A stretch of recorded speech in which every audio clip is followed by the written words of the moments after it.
ए F E R straight lines, ठीक है, हमें रेशियो नहीं पता, बस ये पता है ए एफ ई और A B C straight lines है, ठीक है।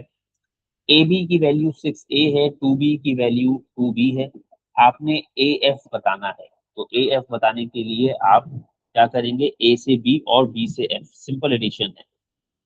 तो ए एफ के लिए A B plus B F, तो ए बी कितना हो गया 6a, बी एफ कितना हो गया 2b। फिर उसके बाद उसने आपको एक वैल्यू बताई है ए से ई की, और ए से ई की वैल्यू उसने बताई 9a प्लस के बी। अब क्वेश्चन ने आपको यहाँ कुछ भी कंडीशन नहीं दी, ना तो उसने ये कहा कि कोई चीज किसके पैरेलल है, ना सवाल ने आपसे ये कहा कि मतलब स्ट्रेट लाइंस पे पॉइंट लाई कर रहे हैं, बट तो रेशो वेशो आपको फिलहाल नहीं पता, सही, और कोई सिमिलैरिटी की कंडीशन नहीं, सिर्फ ए से ई तक की वैल्यू दी हुई है और के मालूम करने के लिए कहा है, राइट।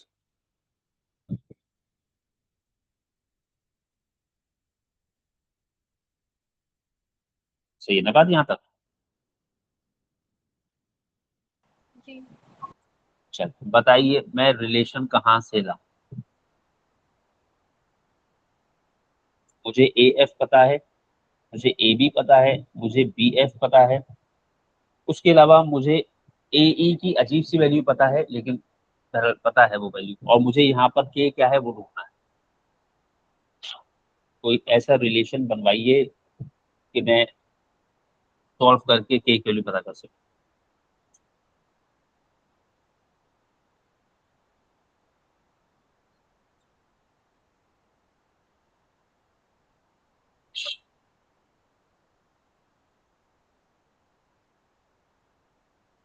पता नहीं सर, ये वाला नहीं आ रहा है समझ में। सही, और लोग तो सोचने लगे।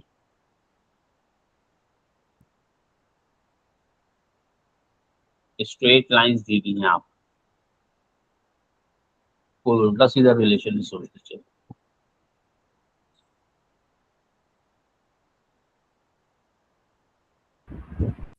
स्ट्रेट लाइन कौन सी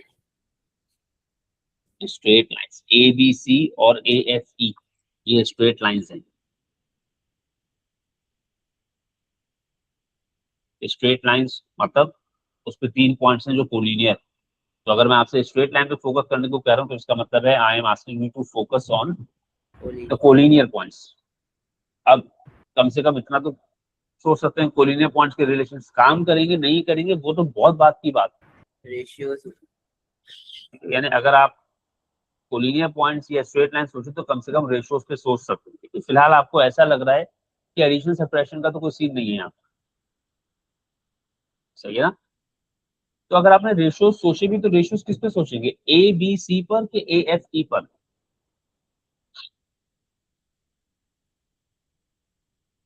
ABC। ए बी सी, चलो ए बी सी, ए बी सी पे सोचवा दो।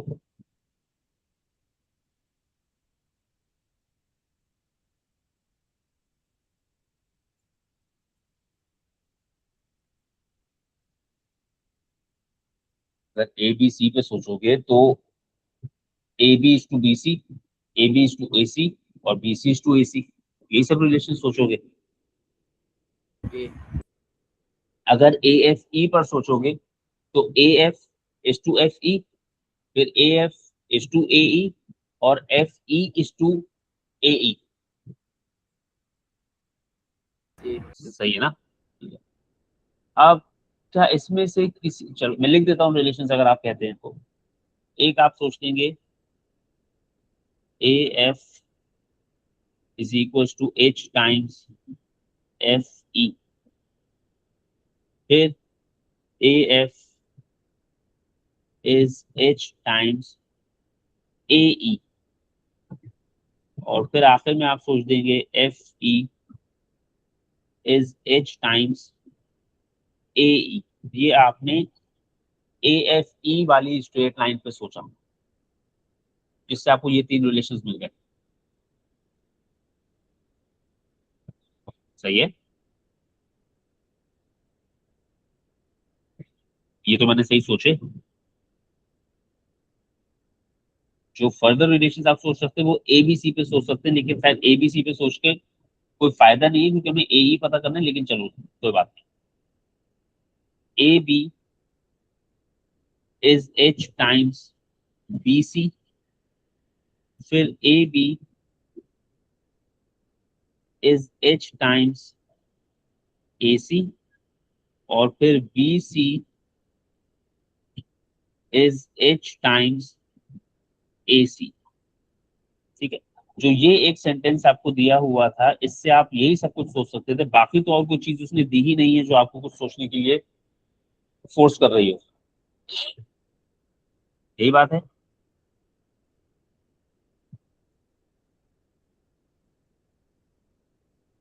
बोलो यही बात है ना। सवाल ने आपको ये एक ही जुमला दिया हुआ था, जिससे आपको ये समझ में आ गया कि ये तीन तीन पॉइंट्स कोलिनियर है। आप यही सोच सकते थे as per the given condition, या तो आप फिर अपने ही तरफ से कुछ नया, कुछ जदीद बना कर लाएं। ठीक है। तो एक नंबर के सवाल में वो बयान ख्याल ऐसा कुछ नयापन आपको लाना पड़ सकता है। तो जो इन्फॉर्मेशन आपको दी हुई है वो यही दी हुई है कि ए ई एफ एक स्ट्रेट लाइन है, मींस ए एफ और ई कोलिनियर है। ए बी सी एक स्ट्रेट लाइन है, मतलब ए बी और सी अगेन कोलिनियर है। तो आप यही 6 रिलेशन सोच पाए। अब इसमें से जो रेड वाले रिलेशन है वो ए बी सी के लिए, क्या उस रिलेशन का ए ई से कोई लेना देना है? जो रेड वाले रिलेशन लिखे हैं, क्या उनका ए ई से कोई लेना देना है? नहीं। ठीक है। तो कम से कम वहां से तो आपको ए ई की वैल्यू यूज करने का मौका ही नहीं मिलेगा। जब ए ई की वैल्यू यूज करने का मौका ही नहीं मिलेगा तो के की वैल्यू कहाँ से ले आएंगे? सही है। तो जितने भी ब्लू वाले रिलेशन है ये हैं अबाउट ए एफ एंड ई। अब आपको इसमें वो रिलेशन यूज करना है जिसमें आपको चीजें पता हो। अब जैसे पहले रिलेशन में ए एफ और एफ ई है। ठीक है। अगर के की वैल्यू पता करनी है तो ए एफ और एफ ई ये दो चीजें पता होनी चाहिए। आपको ए एफ पता है, राइट? जी लेकिन आपको एफ ई नहीं पता। ठीक है। और हम कुछ एक्स्ट्रा पता नहीं करना चाह रहे। तो यानी कि ये नहीं होगा कि सर मैं एफ ई पता कर सकता हूँ। अभी दो रिलेशन और हैं। आपके पास दूसरा रिलेशन है ए एफ और ए ई। क्या आपको ए एफ पता है?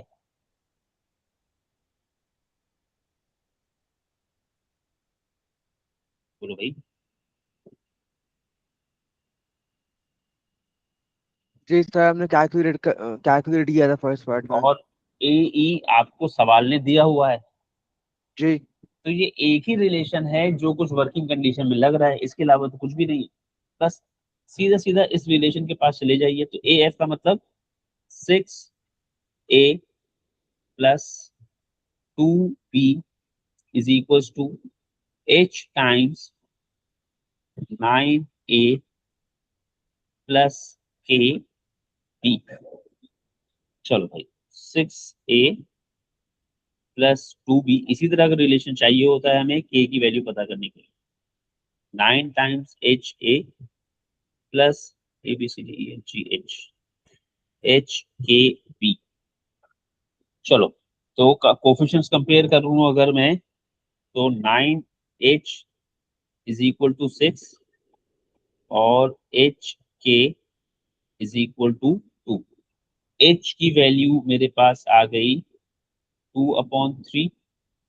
और यहाँ से फिर मैं अगर एच की जगह 2/3 के इज इक्वल टू 2 करूँ, तो इस 2 से ये 2 कैंसिल, के की वैल्यू 3। तो अगर सवाल आपसे ये बात भी करता है ना कि A B C is a straight line, तो भी उसने आपको क्या बताया है कि A B and C are collinear. तो कोलिनियर कहने के लिए हमेशा वो कोलिनियर ही बोल के बता दे जरूरी नहीं है। वो आपसे ऐसी तरह भी, इस तरह भी बात कर सकता है। ए F E is a straight line, तो उसने आपसे बात वही की है कि ए एफ और E collinear, A F and E are collinear.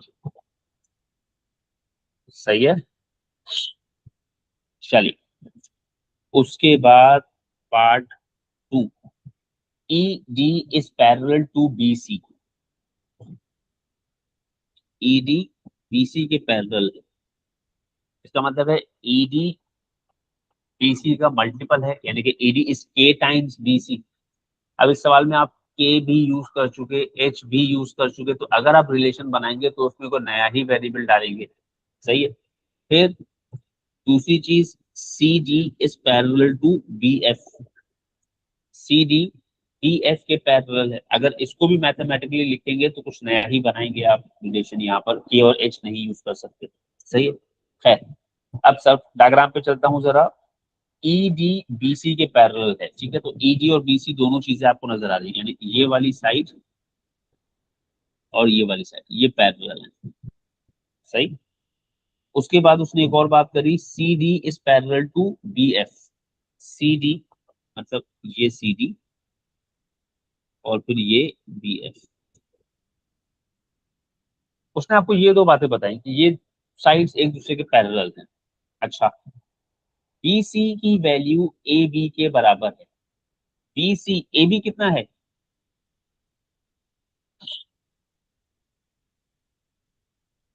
B C is equal to A B कितना है?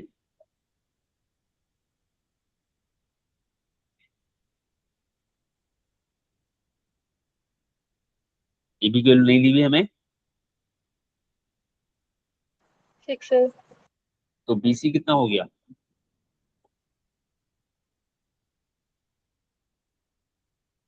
ए B is equal to B C. तो ए बी अगर 6a है तो बी सी कितना है?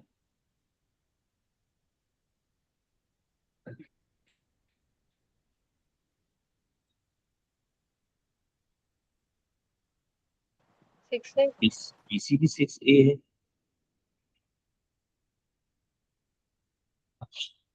बी की खास बात बताओ।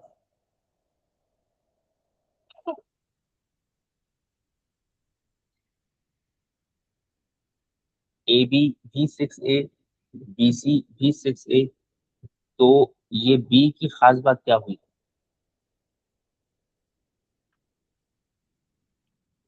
इसका मिड पॉइंट। बी ए सी का मिड पॉइंट हो गया। चलिए, आपने सी डी की वैल्यू बतानी है। सी डी की वैल्यू यानी इस साइड की वैल्यू आपने बतानी। अब आपको ये तो पता है कि सी डी जो है वो बी एफ के पैरेलल है, राइट?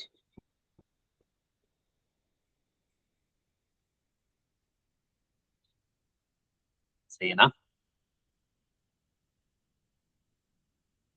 सी डी जो है वो बी एफ के पैरेलल है, ये बात तो आप जानते हैं, यानी सी डी बी एफ का मल्टीपल है, बट वो कितना मल्टीपल है ये आप नहीं जानते, है ना? जी। अब या तो आप यहाँ पर तजुर्बा करें कि यार मैं कुछ मल्टीपल बनाकर कोई यहाँ पर स्केलर मल्टीपल लगा के, जैसे एच और के लगा के हम करते हैं, वैसा कुछ कर लूँ, ठीक है। सही सही, क्या हम सिमिलैरिटी डाल सकते हैं इसमें? सिमिलैरिटी के लिए या तो सवाल आपको बताए कि कौन कौन सी शेप्स सिमिलर हैं, या आप पहले उसको प्रूफ करेंगे, मतलब प्रूफ करने से मतलब आप किसी तरह ये साबित कर पाएंगे कौन कौन सिमिलर है। तो यहाँ सिमिलैरिटी फिलहाल तो साबित होती हुई अभी तक तो नहीं पॉसिबल है अभी। सही है। सिमिलैरिटी डाल जरूर सकते हैं, लेकिन अभी जिस स्टेट में क्वेश्चन है अभी नहीं डाल सकते। सही। सही ना? जी सर जी। अब मैं यहाँ पर एक काम, डालवी सिमिलैरिटी ही है मगर सिमिलैरिटी की सिचुएशन लानी पड़ेगी। मैं क्या कर रहा हूँ, ये जो मैं बना देता हूँ, फिर इसके बाद बात करता हूँ। मैंने यहाँ पर एक चीज बनाई, ये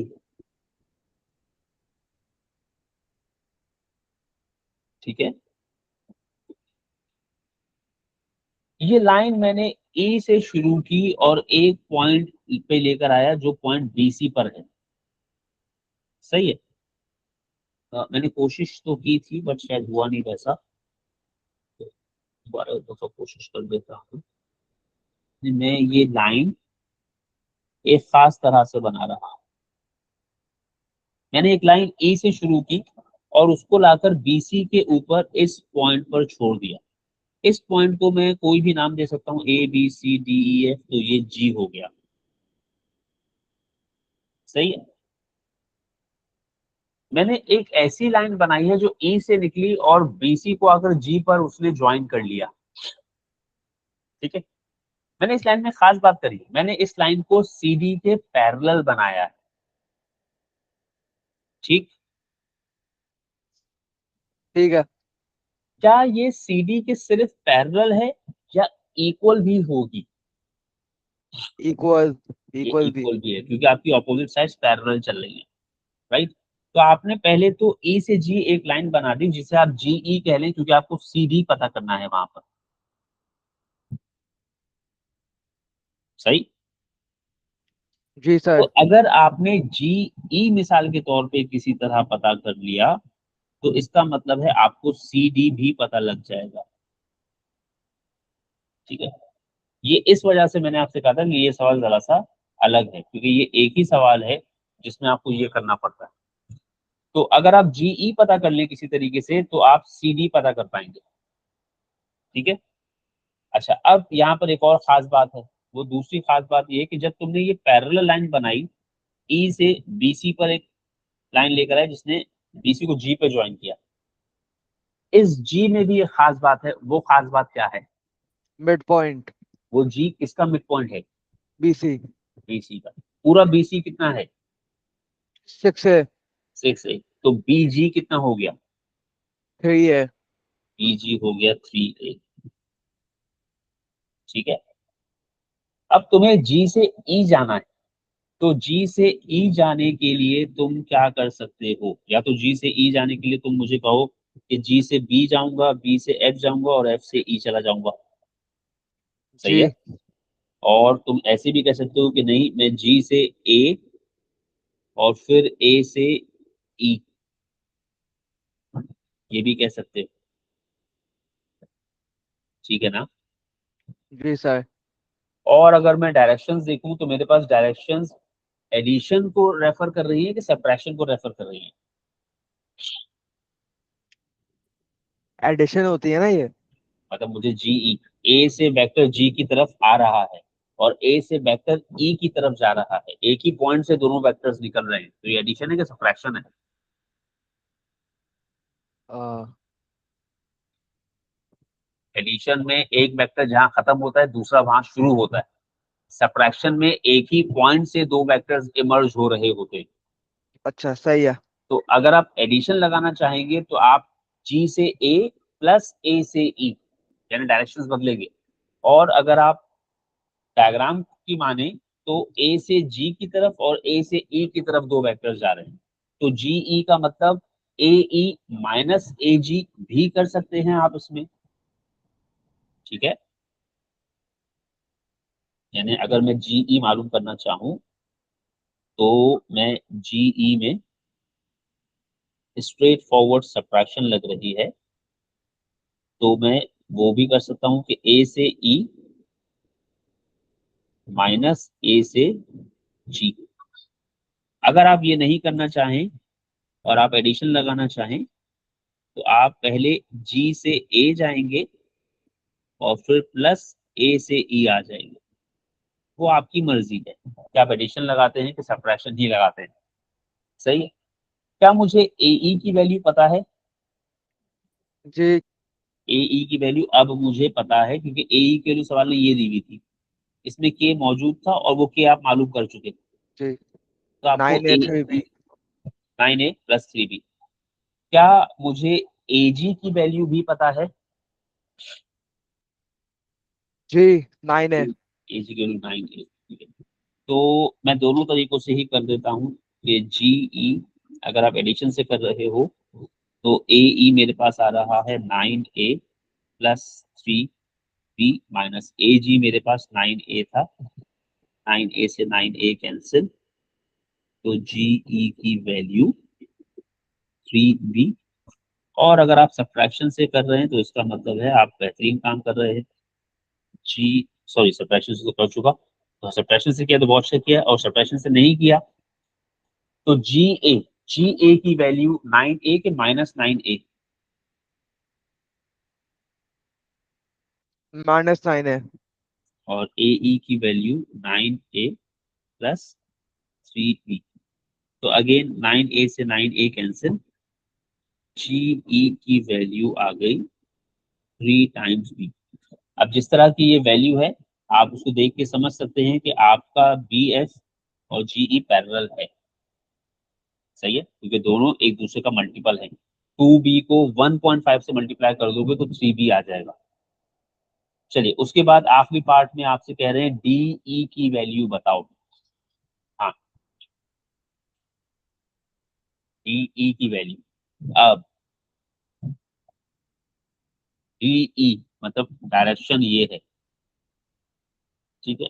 मैं अगर किसी तरह ई डी की वैल्यू बता दूं तो मुझे डी ई की वैल्यू पता लग जाएगी, सही है।